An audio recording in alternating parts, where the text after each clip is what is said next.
नमस्कार दोस्तों, स्वागत है आप सभी का आपके अपने YouTube channel all exam guide गुरु पर। दोस्तों आज की डेट में सारे टेस्ट सेट पेपर जो है ऑनलाइन हो रहे हैं। हर परीक्षा ऑनलाइन हो रही है। ऑनलाइन परीक्षाओं में कंप्यूटर के क्वेश्चंस पूछे जाते हैं। हर एग्जाम में 2 से 3 क्वेश्चंस पूछे जाते हैं। इस वीडियो में मैं आपके लिए 30 क्वेश्चन एक्सेल और पावर पॉइंट और वर्ड से लेकर आया हूँ जिस पर ज़्यादा काम किया जाता है और ये क्वेश्चन एग्जाम में बनते हैं। तो वीडियो को आप देख लीजिए, क्या ये 30 क्वेश्चन एक्सेल, पावर पॉइंट और वर्ड के आपको बनते हैं, क्योंकि आपसे ये क्वेश्चन पूछे जाएंगे और अगर आपसे नहीं बनते हैं तो इस सब्जेक्ट में आपके नंबर कट सकते हैं। तो 30 क्वेश्चन बस पढ़ना है। वीडियो पूरा अंत तक देखिएगा, स्किप मत करिएगा। और अगर आप कुछ पूछना चाहते हैं तो कमेंट बॉक्स में कमेंट करके पूछ सकते हैं। स्टार्ट करते हैं वीडियो। तो सबसे पहला प्रश्न इस एक्सेल के ऊपर ही है। एक्सेल की फाइल को क्या कहा जाता है? राइट आंसर क्या है? तो एक्सेल में जो फाइल बना के आप रखते हैं उस फाइल को आप किस नाम से जानते हैं? तो उस फाइल को हम वर्कबुक बोलते हैं। क्या बोलते हैं? ऑप्शन नंबर वर्कबुक बोला जाता है। एक्सेल की फाइल को क्या कहते हैं? वर्कबुक कहा जाता है। नेक्स्ट क्वेश्चन देखते हैं क्या पूछा गया है। आपको बताना है एक वर्कबुक में डिफॉल्ट कितनी शीट होती हैं? एक वर्कबुक में डिफॉल्ट कितनी शीट होती हैं? तो एक वर्कबुक में डिफॉल्ट 3 शीट होती हैं। इनको आप यहां नीचे से बदल सकते हैं। यहां पर शीट 1, शीट 2, शीट 3 रहती है, जिस पर करेंगे क्लिक तो वो नई शीट ओपन होकर आ जाएगी। तो एक वर्कबुक में डिफॉल्ट रूप से 3 शीट रहती हैं। नेक्स्ट क्वेश्चन देखते हैं क्या पूछा गया है। अगला प्रश्न है एक्सेल का प्रयोग किसके लिए करते हैं? एक्सेल का प्रयोग जो है किसके लिए करते हैं? तो एक्सेल जो है डेटा बनाने के लिए करते हैं।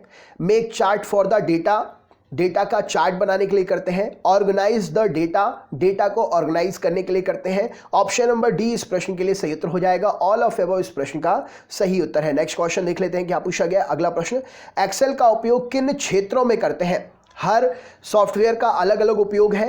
एक्सेल का उपयोग किस क्षेत्र में ज़्यादातर होता है? तो एक्सेल का उपयोग जो है अकाउंट और data analysis. Option number A and B, यानी कि ऑप्शन नंबर सी इस प्रश्न के लिए सही उत्तर हो जाएगा। बोथ ए एंड बी इस प्रश्न के लिए सही उत्तर हो जाएगा। एक्सेल का उपयोग अकाउंटिंग और डेटा एनालाइज इन दोनों में ही किया जाता है। अगला क्वेश्चन देख लेते हैं क्या पूछा गया है। माइक्रोसॉफ्ट एक्सेल 2003 का फाइल एक्सटेंशन क्या है? माइक्रोसॉफ्ट एक्सेल 2003 का फाइल एक्सटेंशन क्या है? तो यहां पर सही उत्तर क्या हो जाएगा? माइक्रोसॉफ्ट एक्सेल 2003 का file extension .xls। Option number B यहां पर सही उत्तर हो जाएगा। .xls इस प्रश्न के लिए सही उत्तर है। नेक्स्ट क्वेश्चन देखते हैं क्या पूछा गया। अगला प्रश्न, वर्कशीट में डाटा इनमें संगठित होता है। वर्कशीट जो रहती है, डेटा किस में रहता है? तो एक्सेल के जो शीट रहती है उसको वर्कबुक वर्कशीट बोलते हैं। उसमें डेटा किस में रहता है? तो उसमें रो और कॉलम में रहता है। तो ऑप्शन नंबर सी इस प्रश्न के लिए सही उत्तर हो जाएगा। एक्सेल आपने देखा ही होगा, एक्सेल वर्कबुक जो होती है वो रो और कॉलम में मिलकर बनती है। तो उसमें डेटा किस में संगठित होता है? रो और कॉलम में होता है, यानी कि option number C both and A and B इस प्रश्न के लिए सही उत्तर हो जाएगा। नेक्स्ट क्वेश्चन देखते हैं। अगला प्रश्न ये रहा स्क्रीन पर।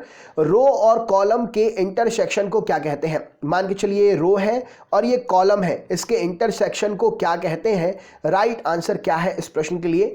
रो और कॉलम के इंटरसेक्शन को क्या कहते हैं? तो उन्हें सेल या ग्रुप कहा जाता है। Option number both A and B इस प्रश्न के लिए सही उत्तर हो जाएगा। रो और कॉलम के इंटरसेक्शन को या तो सेल कहते हैं या तो ग्रुप कहा जाता है। नेक्स्ट क्वेश्चन देखते हैं क्या पूछा गया। अगला प्रश्न ये रहा स्क्रीन पर। एक्सेल 2003 में कितने कॉलम होते हैं? एक्सेल 2003 में कितने कॉलम होते हैं? राइट आंसर क्या हो जाएगा? तो एक्सेल 2003 में 256 कॉलम होते हैं। ऑप्शन नंबर ए इस प्रश्न के लिए सही उत्तर हो जाएगा। 256 कॉलम होते हैं। नेक्स्ट क्वेश्चन देखते हैं क्या पूछा गया है। निम्न में से सेल रेफरेंस का प्रकार क्या है? निम्न में से सेल रेफरेंस का प्रकार क्या है? राइट आंसर क्या हो जाएगा? निम्न में से सेल रेफरेंस का प्रकार क्या है? तो relative cell reference, absolute cell reference, ये दोनों ही सेल रेफरेंस के प्रकार हैं। Option number A and B both सही उत्तर हो जाएगा। सी ऑप्शन राइट आंसर है। नेक्स्ट क्वेश्चन देखते हैं क्या पूछा गया है। निम्न में से एब्सोल्यूट सेल रेफरेंस कौन सा सेल रेफरेंस होगा? एब्सोल्यूट सेल रेफरेंस जिसको पढ़कर आप बता सकते हैं कि आप कौन से खाने की बात कर रहे हैं, कौन से सेल की बात कर रहे हैं। तो यहां पर सही उत्तर हो जाएगा A1, यानी कि A1 इस प्रश्न में एब्सोल्यूट सेल रेफरेंस होगा। A1 अगर आपको बता दिया जाएगा तो आप समझ जाएंगे कि हमारे लिए कौन सी सेल पर डायरेक्ट जाना है, आप डायरेक्ट जा सकते हैं। नेक्स्ट क्वेश्चन देखते हैं क्या पूछा गया है। अगला प्रश्न, एब्सोल्यूट सेल में सिंबल किसका प्रयोग होता है? एब्सोल्यूट सेल रेफरेंस में कौन सा सिंबल प्रयोग होता है?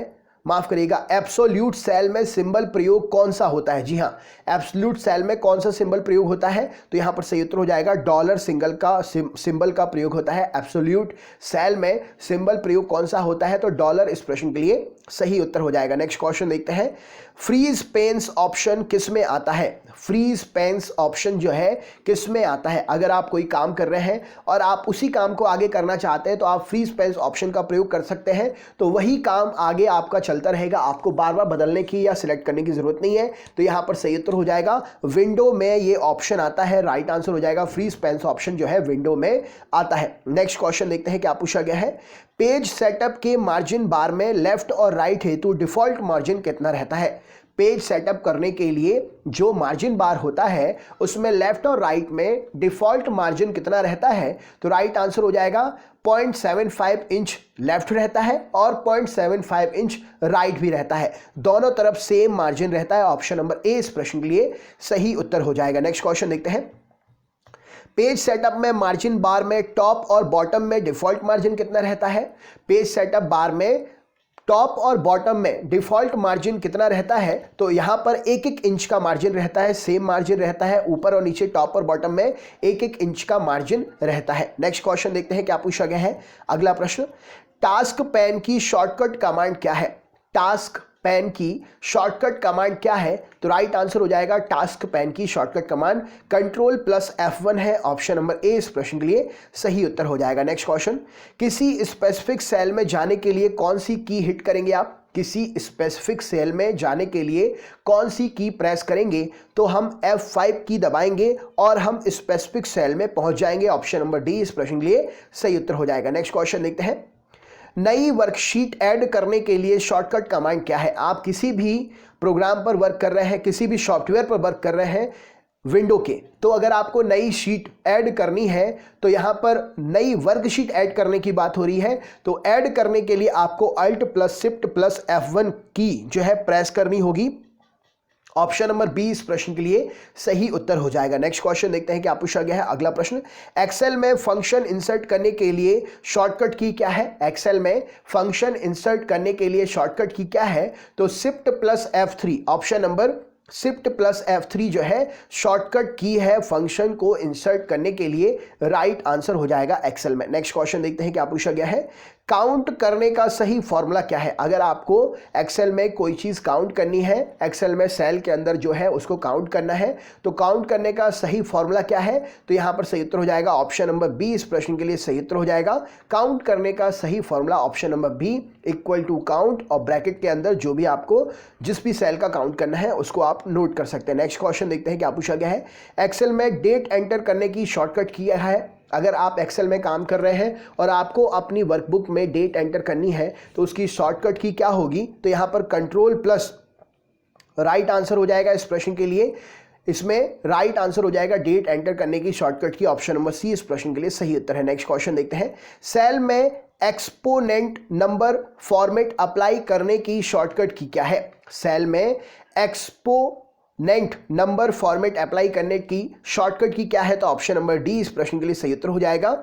ऑप्शन नंबर डी से आप सेल में एक्सपोनेंट नंबर फॉर्मेट अप्लाई कर सकते हैं। नेक्स्ट क्वेश्चन देखते हैं क्या पूछा गया। अगला प्रश्न, सेल में डेट फॉर्मेट की शॉर्टकट की क्या है? तो सेल में डेट फॉर्मेट की शॉर्टकट की ऑप्शन नंबर बी यहां पर सही उत्तर हो जाएगा। Ctrl+Shift+#, इस प्रश्न के लिए सही उत्तर है। नेक्स्ट क्वेश्चन देखते हैं क्या पूछा गया। अगला प्रश्न, पूरी रो सिलेक्ट करने के लिए कौन सी की हिट करेंगे आप? पूरी रो सिलेक्ट करने के लिए कौन सी की हिट करेंगे? तो राइट आंसर हो जाएगा ऑप्शन नंबर ए Shift+space। अगर आप दोनों सिलेक्ट करते हैं तो पूरी रो को आप सिलेक्ट कर सकते हैं। नेक्स्ट क्वेश्चन देखते हैं क्या पूछा गया है, ओपन वर्कबुक को स्विच करने की शॉर्टकट की क्या है? ओपन वर्कबुक को स्विच करने की शॉर्टकट की क्या है? तो ओपन वर्कबुक को स्विच करने की शॉर्टकट की Ctrl+F6 है। ऑप्शन नंबर बी यहां पर सही उत्तर हो जाएगा। नेक्स्ट क्वेश्चन, COSEVENFACTXEXP किस कैटेगरी के फंक्शन है ये? राइट आंसर क्या हो जाएगा? कॉस, इवन, फैक्ट, एक्सपी, ये किस कैटेगरी के फंक्शन है? तो ये मैथ और ट्रिग्नोमेट्री के फंक्शन है। अगर आपको मैथ और ट्रिग्नोमेट्री के क्वेश्चन सॉल्व करने हैं तो आप इनको यूज कर सकते हैं। राइट आंसर हो जाएगा। नेक्स्ट क्वेश्चन देखते हैं क्या पूछा गया है। अगला प्रश्न, हाइपरलिंक इंसर्ट करने की शॉर्टकट किया है। हाइपर लिंक आपको अगर इंसर्ट करनी है वर्कबुक में तो आप किस शॉर्टकट की से हाइपर लिंक इंसर्ट करेंगे? तो यहां पर क्षेत्र हो जाएगा कंट्रोल के माध्यम से आप हाइपर लिंक जो है इंसर्ट कर सकते हैं। नेक्स्ट क्वेश्चन, वर्कशीट में कौन से फॉर्मूले लगे हैं, इसे देखने के लिए कौन सी शॉर्टकट की है? तो अगर वर्कशीट में मैथ्स के क्वेश्चन है या कोई डेटा है और आपको देखना है कौन कौन से फॉर्मूले लगाकर ये सब बनाए गए हैं, तो कंट्रोल प्लस आप यूज करेंगे, कंट्रोल प्लस दिस, तो आपके लिए पता चल जाएगा कि कौन सी शॉर्टकट्स प्रयोग किए गए हैं, कौन से फॉर्मूले प्रयोग किए गए हैं वर्कशीट में डेटा बनाने के लिए। नेक्स्ट क्वेश्चन देखते हैं क्या पूछा गया है।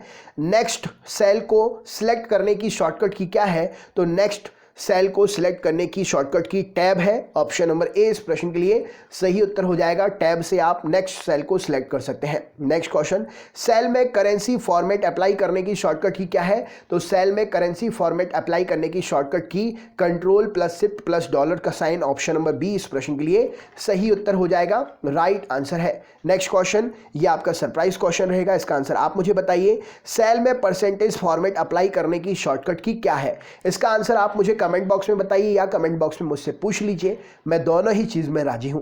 अगर आप चैनल पर नए हैं तो चैनल को सब्सक्राइब कर लें, बेल आइकन ऑन कर लें, क्योंकि आने वाले टाइम में मैं 100 क्वेश्चन एमसीक्यू क्वेश्चंस प्रोवाइड करने वाला हूं इसके कंप्यूटर के, तो आपको वीडियो मिल सके इसके लिए चैनल सब्सक्राइब करके बेल आइकन ऑन करके रखें, जिससे नोटिफिकेशन आ जाए आपको। वीडियो को अपने 10 से 15 दोस्तों को जरूर शेयर करिएगा, मैं तो कहता हूं ज्यादा से ज्यादा शेयर करिएगा, और लाइक करना मत भूलिएगा। वीडियो को जरूर लाइक करिएगा। तो चलिए दोस्तों, मिलते हैं नेक्स्ट वीडियो में, तब तक के लिए बहुत बहुत धन्यवाद। आपका दिन शुभ हो।